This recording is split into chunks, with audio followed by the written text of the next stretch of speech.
this morning, don't get left on the beach. No, I don't know. I quite like to be left on the beach this morning, I think. Looking at the weather here this weekend. Somewhere nice and sunny. But I want to talk about the calling of the disciples and how Jesus called them, what we can learn from them, who he chose to be disciples, etc. So, if you have a Bible, if not, I'll put it on the screen. We're going to start in Matthew chapter 4, verse 18. It is on the screen, so don't worry too much. So, I'm sure you've all heard this before. While walking by the Sea of Galilee, he, that's Jesus, saw two brothers, Simon, who is called Peter, and Andrew, his brother, casting a net into the sea, for they were fishermen. And he said to them, "Follow me, and I will make you fishers of men." Immediately they left their nets and followed him. And going on from there, he saw two brothers, James, the son of Zebedee, and John, his brother, in the boat with Zebedee, their father, mending their nets. And he called them. Immediately they left the boat and their father and followed him. I want more detail here. This is 5 verses. I feel like there's a lot more we could know from this if only it had been recorded. So we got here 5 verses, 4 disciples, a story we're all familiar with. But why did Jesus choose Simon, Peter, Andrew, James, and John? What was special about those 4? And what can we learn from them?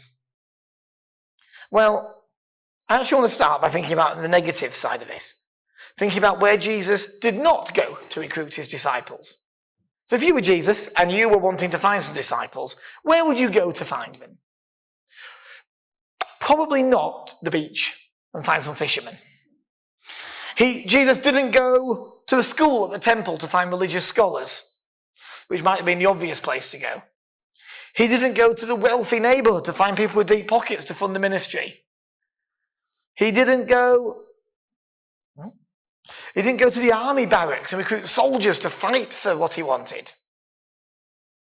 What did he do? He went to the beach and he chose fishermen.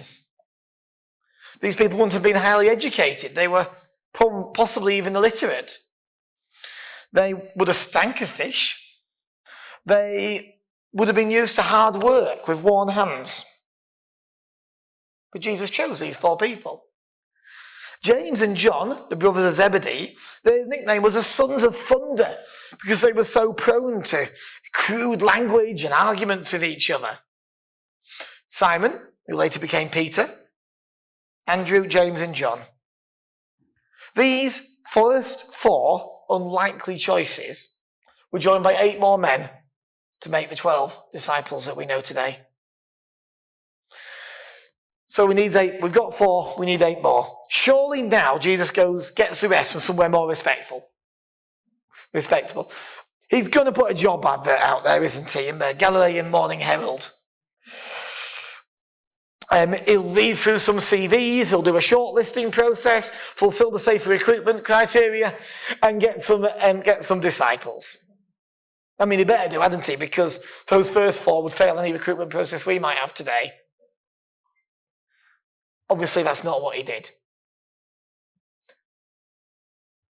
The next person, these are the 12 here. We've got Simon, Peter, Andrew, James, and John already. Philip was next. He was a wealthy he's a fisherman. Interestingly, Philip was likely thought to be at the wedding in Cana where Jesus turned water into wine. We need to witness that. And then Philip in turn, introduced Jesus to Bartholomew down the bottom there, who was the 4th disciple. Okay, not the 4th, the next one. Next, we get to Matthew. Now, Matthew might have actually been rich. He might have had some money. But it wasn't earned honestly. What was Matthew's job? He was a tax collector. Should we read from Matthew chapter 9? This is the calling of Matthew.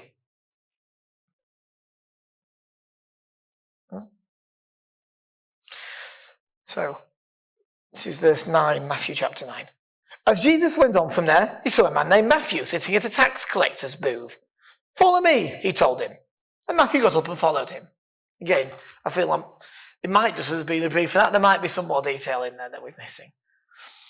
But later on, while Jesus was having dinner at Matthew's house, many tax collectors and sinners came and ate with him and his disciples. When the Pharisees saw this, they asked his disciples, "Why does your teacher eat with tax collectors and sinners?" On hearing this, Jesus said, "It's not the wealthy who need a doctor, but the sick. But go and learn what this means. I desire mercy, not sacrifice. For I have not come to call the righteous, but sinners." Matthew was not a popular person. As a tax collector, he represented the Roman occupation, which was so hated by the Jews. He was likely a cheat and a fraud. Most tax collectors, one for me, one for you. But Matthew left his booth and he followed Jesus without question. I like here the line it says, "Follow me," he told him. It was an instruction. It wasn't, "Please follow me." It was, he told him to follow me. It was a request. It wasn't a request, but it was an expectation. One that Matthew complied with. But he could have said no. Matthew could have said no and chosen to stay at his tax collector booth and not follow Jesus. He had a choice. Okay, who have we got next? James, a son of Alphaeus. Some history is a bit unclear on James. He might have been Jesus' brother, possibly. Scholars are a bit divided on that. And then we have Thomas. Doubting Thomas, absolutely. I think probably a bit of an unfair nickname, to be honest. He was the one who needed proof that Jesus was alive with his own eyes. Then we have Judas Iscariot, the traitor. We know his story, but remember he was forgiven as well. Then Judas Thaddeus, or just Thaddeus sometimes. I think the name Judas might have had a bit of stigma and he stopped using it a bit. Or at least the Bible writers did. Sometimes he was called Judas the Zealot. And he was the patron saint of lost causes. Imagine when they're handing out the patron saints somewhere. And we're like, you can get the wealthy, you can get lost causes. There's some speculation that Judas Thaddeus might have been the author of the book of Jude. He could also possibly have been another one of Jesus' brothers, but there's a bit of debate amongst scholars around that. And then, last but not least, we get to Simon the Zealot, or Simon the Canaanite. So the word zealot to us means something, doesn't it? But back in Bible times, the Zealots were a political party. And their aim was to cause violence to end the Roman occupation of Israel. I'm not saying that Simon or Judas took part in this, we don't know that. But one thing that the Zealots were known for was carrying concealed daggers into their cloaks, going into Roman meetings, stabbing Romans and sympathizers and hiding the daggers and melting your way back into the crowd. I think today the word we use that would be terrorists. So here we go. We have this unlikely bunch. A bunch of traitors, terrorists, fraudsters. Half of them were likely illiterate. None of them were in high standing in society. But they became the 12. The 12. Chosen by Jesus to change the world. I shared this Steve Jobs quote the other week. The people who are crazy enough to think they can change the world are the ones that do. You'd have to have been crazy at the time to predict that those 12 would do anything or achieve anything. But, this is where it's frozen, there we go. But these 12 men were crazy enough to try. And in partnership with God, well, the rest of, they say, is history. I'm going to show you the video I showed the other week that links to this quote. So just, hopefully this should work.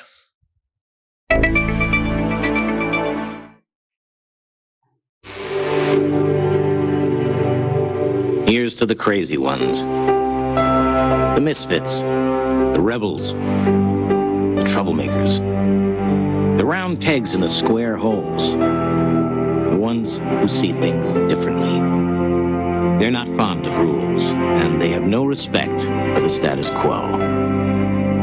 You can quote them, disagree with them, glorify or vilify them. But the only thing you can't do is ignore them. Because they change things. They push the human race forward. And while some may see them as the crazy ones, we see genius. Because the people who are crazy enough to think they can change the world are the ones who do.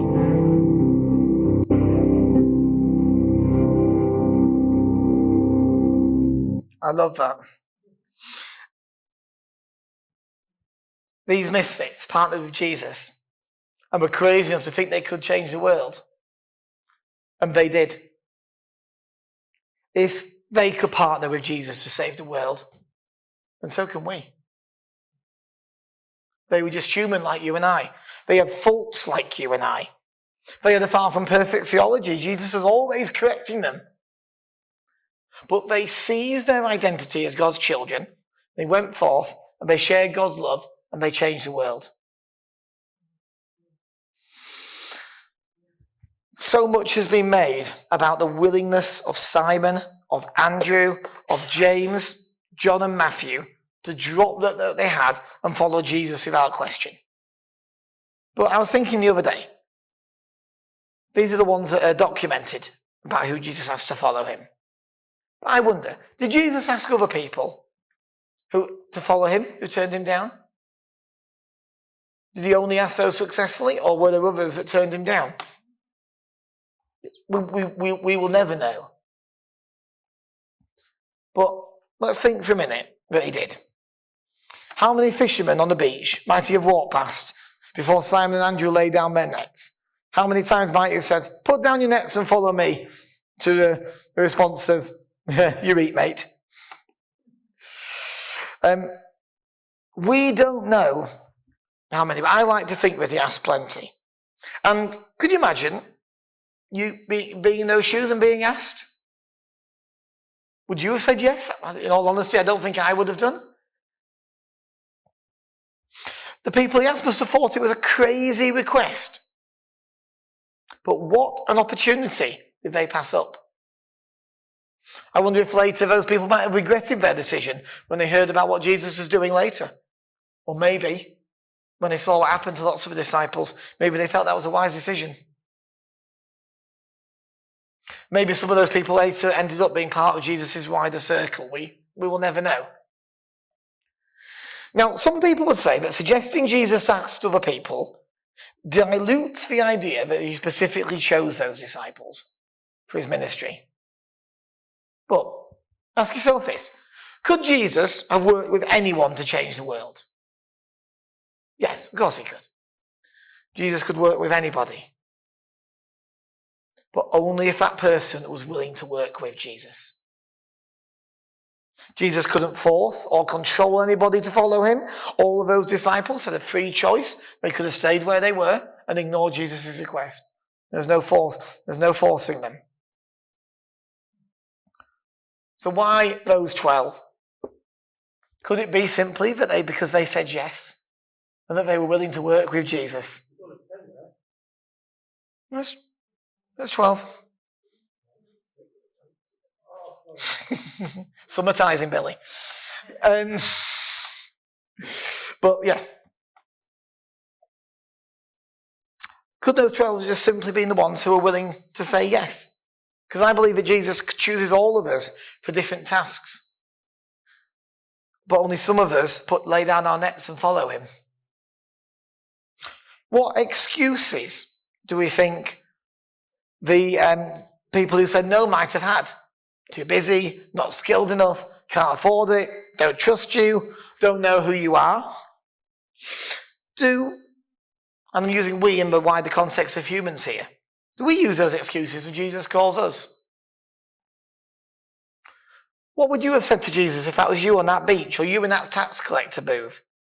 Because in all honesty, I think I'd probably have turned him down as well. Have you ever heard the phrase, someone say, oh, I'm only doing it because I'm the only one silly enough to say yes? Well, stop putting yourself down, because saying yes is the first step. You're already beating everybody who said no. When Jeff originally asked me to take on the role of pastor, my initial reaction was all of those excuses. I don't have the time, I don't have the skills. No thanks. But I took time to think it over, and the Spirit convinced me it was the right thing to do. Similarly, when I was asked to lead Excite, the children's ministry that I do, I turned it down initially. I took a year of God working in me for me to say yes to that. At work, I've always been very wary of applying for promotion. Because when I always think, oh, well, if I don't get it, it'll be a failure. I'm not good enough to do that job. And it's taken a lot of teaching and a lot of coaching of myself to be in a position where I have confidence in my abilities. I'm not saying that. I mean, that gets frowned upon because people, oh, well, you're boasting now. But there's nothing boastful in being aware of what God has blessed you with, and being willing to step forward in that. And opportunities come up this week, and I'm applying for a position in work this week. And I don't think I would have done that a few years ago. But then, how do we know it's God asking us to do something? How do we... Those disciples, they physically had Jesus there asking them to follow him. But how do we know that it's God asking us to do something? Well, there's a simple test to do here. Does what the task you're being assigned, does it align with God's character? Does what you're doing, is it loving? Will it build people up? Will it help people in need? Is in this activity that Jesus would have done? If it is, then I think that's likely to be God asking you. You need to listen to your heart, to your gut, to your conscience. Wherever it is that you feel God, pray. And if the request is from God, then he will convict you of that and show you that. We all have those niggling voices in our ears, don't we, telling us how to do. A lot of the time I think that is from God, but only if it aligns with what we know the character of Jesus is. So, if you feel that God is asking you to go out and, I don't know, what would not be in line with God's character? Rob a bank, yes. If you feel that God is calling you to rob a bank and give all the money to the poor, that's not God. That's probably Robin Hood and not God. Yeah. I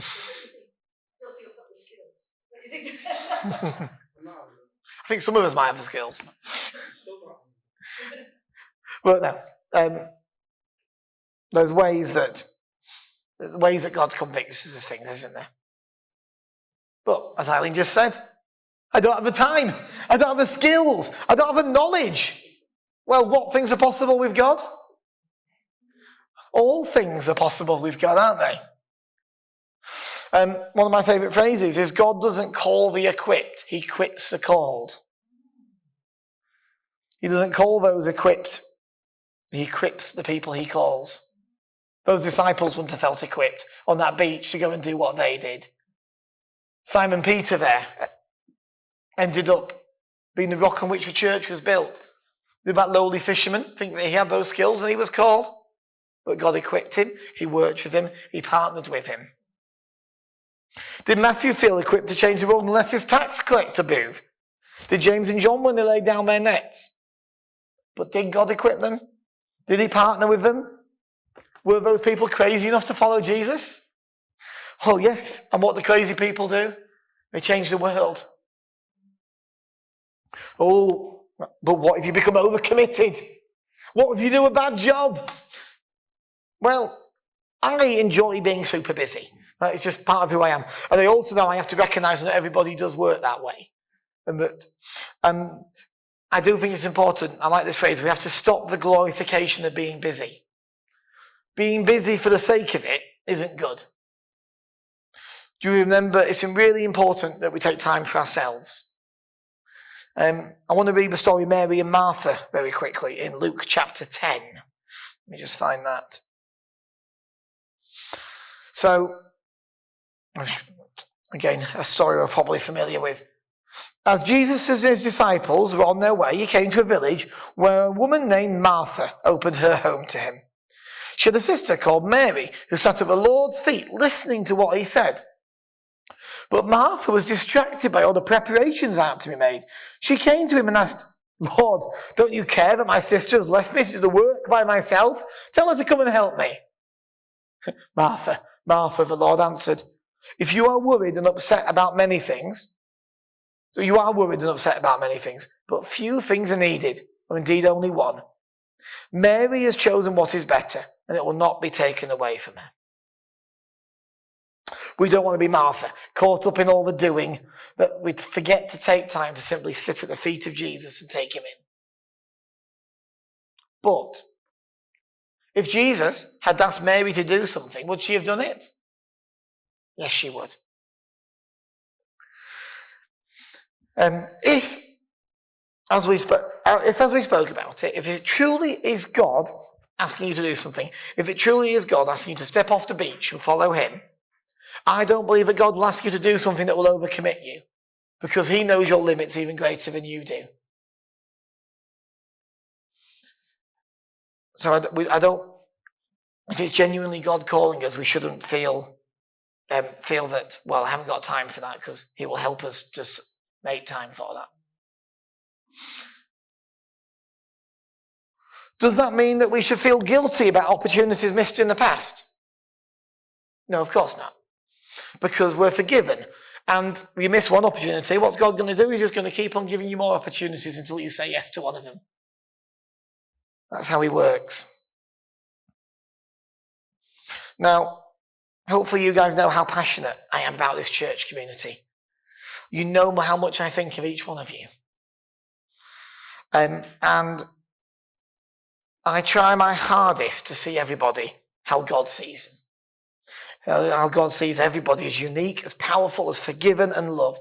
And I'm proud every day to be the pastor of this community, because we go above and beyond in so many ways.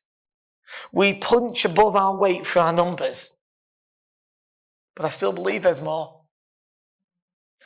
Now, I'm not asking anyone to do anything specific. And this isn't a criticism, I'm not aiming at anybody, but I believe that everybody, including me, can do more to see God's kingdom come here. And I'm saying that as a way of boosting confidence rather than a telling off for not doing enough already, because we are capable of so much more.